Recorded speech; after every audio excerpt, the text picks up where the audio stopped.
the Valentinian priesthood of all Gnostics. The concept of a universal priesthood is not unique to Protestant Christianity. Within Valentinian Gnosticism, the priesthood of all Gnostics mirrors the Protestant doctrine that every believer has direct access to God without relying on a hierarchical priestly class.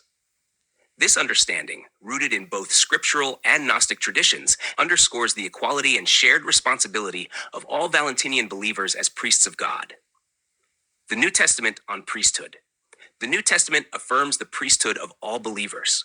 In 1 Peter 2, verse 4 to 10, the Apostle Peter writes that all Christians are a spiritual house and a holy priesthood. He further emphasizes this in verse 9, stating, "But you are a chosen race, a royal priesthood." The "you" in these passages applies to all Christians, not just a select group.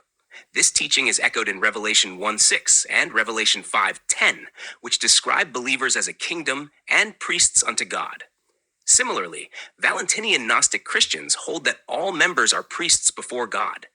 This universality eliminates the need for an exclusive class of priests and emphasizes the collective role of all believers in spiritual service.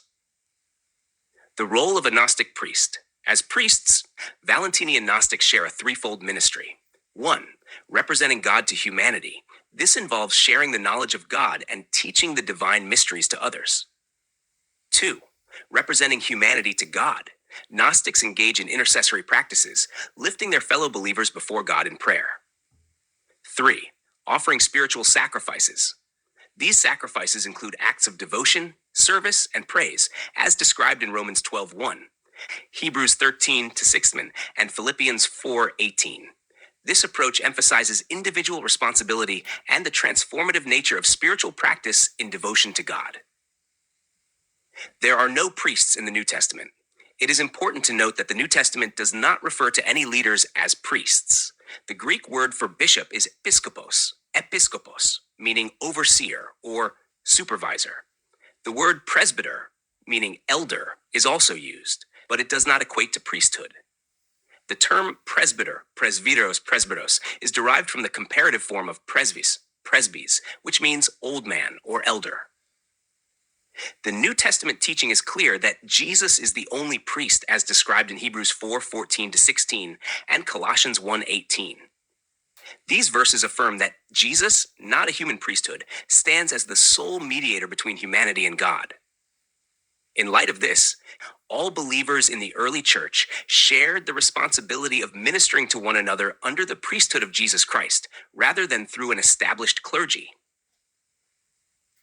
In 1 Corinthians 12 and 1 Corinthians 14, verse 26, Paul also highlights that spiritual gifts were distributed among all believers, with no clergy assuming control over the ministry. This egalitarian model reinforces the understanding that every believer has a role to play in the communal worship and service to God, without the need for a formal hierarchical priesthood. Valentinian practices. In Valentinian communities, the traditional roles of clergy and laity were fluid. According to Tertullian, today one man is bishop and tomorrow another. The person who is a deacon today, tomorrow is a reader. The one who is a priest is a layman tomorrow. For even on the laity, they impose the functions of priesthood. Against the Valentinians, 1. This practice ensured active participation from all members and highlighted the belief that every believer was equal before God. Women, often excluded from leadership roles in Orthodox Christianity, were given significant responsibilities among Valentinians. Female prophets, teachers, healers, evangelists, and priests played prominent roles, reflecting the movement's commitment to equality. Valentinians also rejected ecclesiastical authority, choosing instead to meet in smaller, autonomous gatherings. These gatherings fostered an environment of shared leadership and collective spiritual growth, where every member contributed to the community's well-being. The role of anointing.